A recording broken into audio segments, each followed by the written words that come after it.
Hi there, Sanibonani Molweni. Welcome to Fix channel. If you're new here, please subscribe before the end of the video. If returning, thank you for love and support. I appreciate you. Kulaba Uthando Nes'thembu since season 1. Mawuwazi angazi i-choice yakho ukuthi uyaqhubeka ulalele into osuvele usuyazi. Ngobani? Ngizothi mina sisigaxa ngoba thina season 1 asubukanga abanye. Ingakho-ke abanye ngibaxoxile ukuthi hayibo kanti season 1 bezikhala kangaka. So owazi season 1 kulula-ke uyahlala ulalela into osuyaziyo mawuthanda noma uvele udlulele video ukuze ingazi ukukubhora. Episode 5 ubaba Mseleku uchaza ukuthi uSneh ingane yakhe yokuqala ayithole esafunda isikole. Uma wakhe akasekho emhlabeni, ukhulise ugogo nomkhulu, bamkhulisa ngendlela abazali bebezokhulisa ngayo ingane. Ku-season 1-ke uSneh esebenza khona la kwibhizinisi lasekhaya. uSneh uyachaza ukuthi-ke ubudlelwane bakhe nobaba wakhe bumi kanjani manje.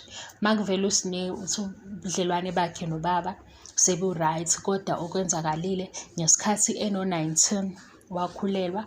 Mayekhulelwa-ke kwaba khona ukungaboni ngasolinye nobaba, baxabana ngenxa yokuthi wayekade emyalile ukuthi akaziphathe ngendlela.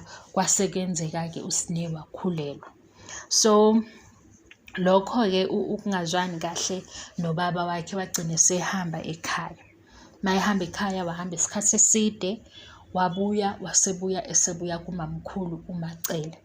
Uma ubaba Mseleku-ke esefica uSneh kuMacele, uMacele wahlala phansi nobaba Mseleku wamchazela ukuthi akazukuba nayo ingane ezohlala engazi ukuthi ihleli kanjani noma iphila kanjani. Okusho ukuthi umamkhulu waba neqhaza elikhulu or igalelo ukwakha ubudlelwane phakathi kababa Mseleku noSneh, ngoba umamkhulu owaluleka ubaba Mseleku ukuthi umntwana lo owakho and ingane yakho kufanele wazi ukuthi ephila kanjani, nokumqondisa kufanele umqondise eseduzane. Okunye-ke okuvelile ngaleso sikhathi Abongwe, uMpumelelo, umnqobi ilo kasisi kaMseleku noMpilo bebesesesikoleni, bonke behamba ngemoto eyodwa. Hhayi-ke guys, i-technology, uSibindi uyafona-ke, ufonela uMpilo kodwa abasegcekeni elilodwa, nomnqobi ubafonela ukuthi abaphume manje, abasheshe, akudume imoto behambe. Akabamemezi ngani. Ngiyadlala-ke. Kwaphinde-ke kwavela ukuthi uSneh yena maye emsebenzini uyazigibelela, akahambi nge-transport yey'ngane. Kube lana-ke sekuvela-ke ubaba Mseleku noSneh bezixoxela. Uthi ubaba Mseleku wayengathembi ukuthi uyokabona uSneh esebenza. Asazi ukuthi ubeqonda ukuthi uSneh uyanqena noma uyivila ngaleyo ndlela ukuthi umsebenzi ngeke nje awenze. uSneh-ke uyakhulumela nobaba, uyayincokolela ukuthi uyasebenza futhi konke kuhamba kahle. Uthi-ke ubaba Mseleku ngezinga abakulo ngempilo kaMseleku, uSneh ngabe ukude ube uziphathe ngendlela ehlukile. Ngiyazi ukuthi senizoqhathanisa, asakaqhathanisi-ke episode 5, asikhulumeni ngo-episode 5 singezi kule show ubaba Mseleku ukuthi mhlampe nge-level of qualification uSneh ngabe ulaphaya phezulu, nangokomsebenzi ngabe usebenza mhlampe umsebenzi ongaphezu kwalo abewenza ekhaya. Uthi-ke manje indlela enze ngayo useyazama kodwa ukuziqoqa manje, useyazama ukuzikhombisa ukuthi lokhu akwenzile kuyiphutha uyakulungisa. Uthi-ke uSneh yena uyazihambela kodwa ngelinye ilanga uyafisa ukuthi ahambe ngemoto noma ubaba wakhe amthengele imoto, kodwa-ke lokho kwenzeka manje siphathe kahle ngoba ubaba wakhe unayo imali. uMseleku uthi-ke uSneh into afuna ukuthi ayenze ukuthi kube wuye ofaka ingane esikoleni. Mayesefaka ingane esikoleni yena eseyalandela ukumlekelela ukuze amfundise ukuba responsible, ngoba uma ezovele enze konke asikho isifundo uSneh azosifunda, futhi ngase egcine ephinde enza into efanayo ayenzile uma ngabe ubaba wakhe evele ethatha over yonke into amenzele. Angeke akwazi ukukhulisa yena ezingane yakhe aphinde amkhulisele nengane, kodwa uzomlekelela phezu kwemizamo yakhe. Usho njalo kuMseleku. Kube-ke sekuvela uMakhumalo noMpilo. Kuneletha uMpilo wafike nayo le scholarship. Lena-ke siveza ukuthi uma kaMpilo akekho la eMzumbe, uhlala eMlazi, ngoba le ncwadi beyithini, idinga i-signature yomzali noma osondele. Uthi-ke uMakhumalo akazukwazi ukuyisayina ngoba izinto ezidinga i-signature kuba uMseleku, kube uma kaMpilo lo esemlazi okuthobile uma kaMpilo. uMpilo-ke uthi yena akasiboni isidingo sokuthi kuyishone lena emuva naphambili, akasayini uMakhumalo ngoba uyaye ayisayine vele izinto zakhe. uMakhumalo uthi le ncwadi idinga ukuthi isayinwe uma wakhe. Yilana-ke eseqala khona indaba yokuthi uMpilo uhlala noMakhumalo, uma wakhe usemlazi, ubaba uMseleku akakhokhanga ngendlela efanelekile. So uMakhumalo-ke uthi uzofonela uma kaMpilo ahlangane naye ukuze bexoxisane, bephinde bexoxane indaba yokuthi uMpilo akashintshe isibongo, phinde uMakhumalo abe namalungelo onke ngoMpilo, ukuze ukuthi uma kufika izinto ey'dinga ukuthi asayine, inkinga ingekho. Yilana-ke siqala ukwazi khona ukuthi uma kaMpilo usemlazi, abanye-ke base bayahalela-ke ukwazi ukuthi uma kaMpilo yena wayezoba khona kwisithembu ngoba uMpilo uza after ulwandle and umamkhulu beseshadile, u-first wife. So ayithini indaba kaMampilo? Nina nakuzwa lokho ukuthi uMampilo kwenzakalani? Kodwa phumani ey'ndabeni. Yabona into esengiyisaba ngey'ndaba manje sekuyaboshwana. Kodwa phela manje i-TV show bengasibophela ukuthi uma kaMpilo ukhona after umamkhulu, okusho ukuthi nayo bezoba mhlampe ko-number 4 ko-number 5. Iyabophisana leyo. Cha phela niyoboshwa nonke, ngeke kuboshwe mina ngedwa ngoba mina ngibona ukuthi hawu uMpilo maye elandela ulwandle, kusho ukuthi uma wakhe yena wathi angeke ngiyimele le ndaba, washiya phansi. Mina ngiyayidlalela guys, ngiyasaba ukuboshwa, ngiyayidlalela, ngicela ningayinaki futhi leyo ndaba leyo. uMakhumalo kusefonela ubaba uMseleku, uyamtshela-ke ngendaba le yencwadi efika noMpilo, nokuthi-ke akathandi uma sekufanele ukuthi akhunjuzwe ukuthi akasike u-biological mother kaMpilo, ngoba manje le yokuthi akasasayini kuyobe nendawo la ekhumbulayo ukuthi uMpilo unoma wakhe lo osemlazi. Uyasho-ke uMseleku ukuthi-ke akaqedanga noma akayenzanga okufanele kwisayidi kaMakaMpilo.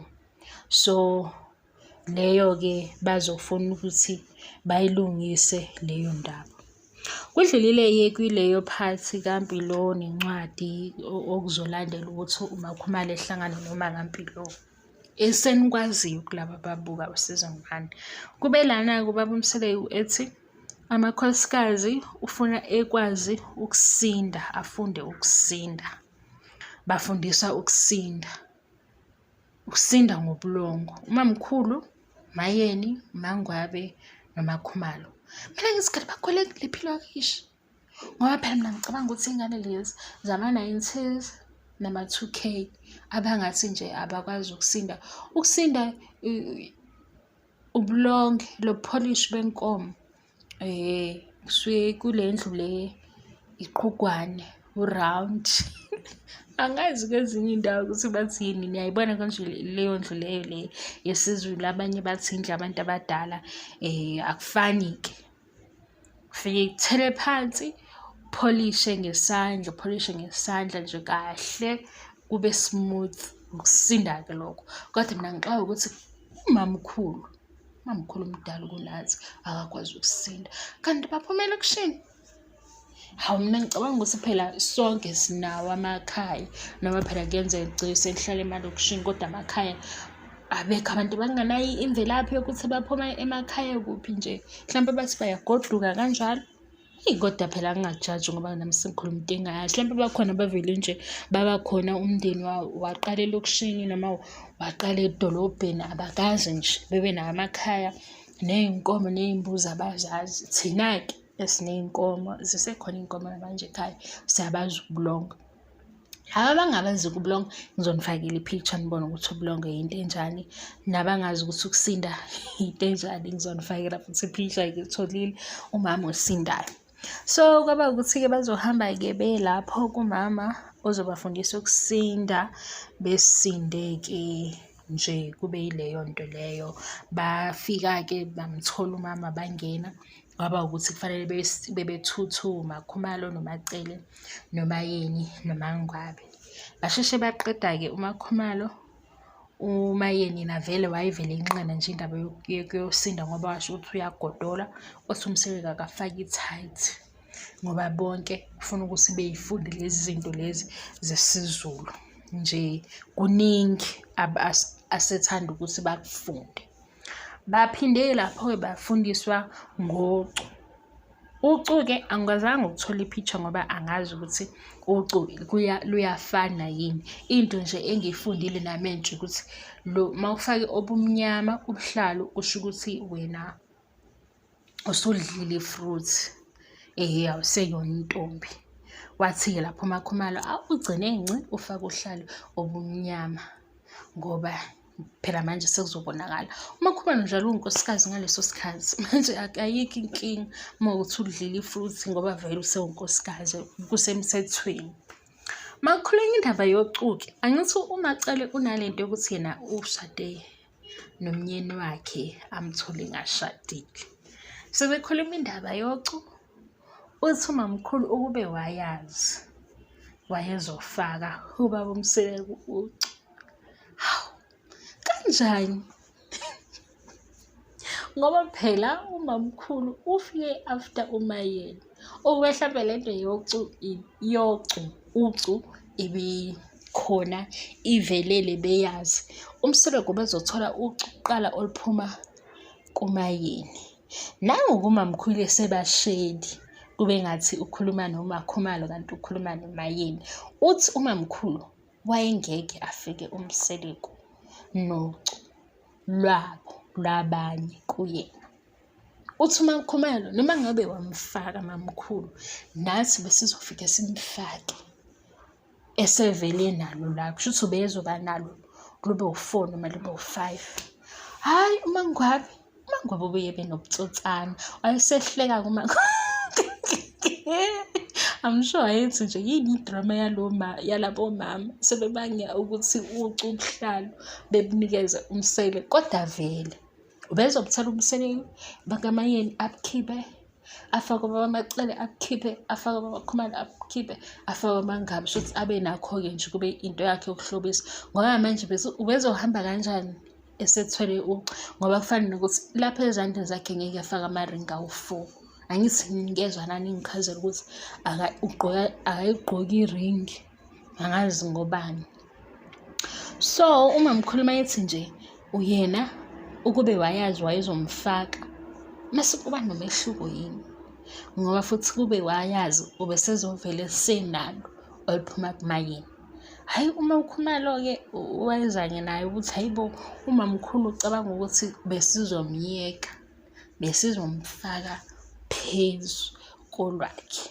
Kodwa umamkhulu-ke waba nje nokuthi ngathi akadlali kule nto ayishoyo ngoba ngempela umamkhulu yena ushade nobaba ungashadile. Leyo nje kufanele izwakale kahle ukuthi uthini kahle kahle. Yadlula-ke indaba yocu nokusinda-ke babuyela ekhaya. uMseleku wafika kumamkhulu wathi ucela ukudla okushisayo. Ngathi yaphela lapho esebabaza kumamkhulu ukuthi hayibo sihambe sayogodola, senza konke lokho ebesikwenza, manje futhi usuzocela ukudla okushisayo.